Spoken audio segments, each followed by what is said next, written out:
నా బీసీలు నా కాపులు అనే అన్ని రంగాలని ఓటేయించుకొని కులాలను చూపించి ఓటేయించుకొని గత ప్రభుత్వం మోసం చేసిందనే విషయం మీకు అందరికీ తెలుసు అధ్యక్ష.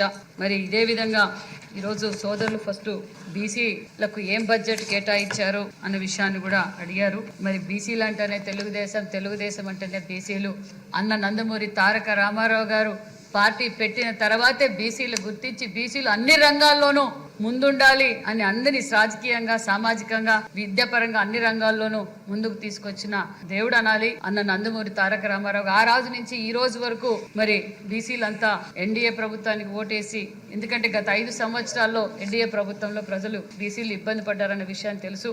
మరి బటన్ నొక్కేదారు తప్ప స్వయం ఉపాధి పథకాలు ఏదీ చేయలేదన్న విషయాన్ని మరొకసారి మీకు గ్రహిస్తూ, మరి మన బడ్జెట్టే మనకు ఒక నిదర్శనం అని కూడా చెప్పాలి అధ్యక్ష. ఎందుకంటే మరి 25-26 3,22,359 కోట్లలో 47,556 కోట్లు బీసీలు కేటాయించిన ప్రభుత్వం ఎన్డీఏ ప్రభుత్వం. మరి బీసీ సోదరులందరి తరఫున ప్రత్యేకమైన ధన్యవాదాలు కూడా తెలియజేస్తున్నాం అధ్యక్ష.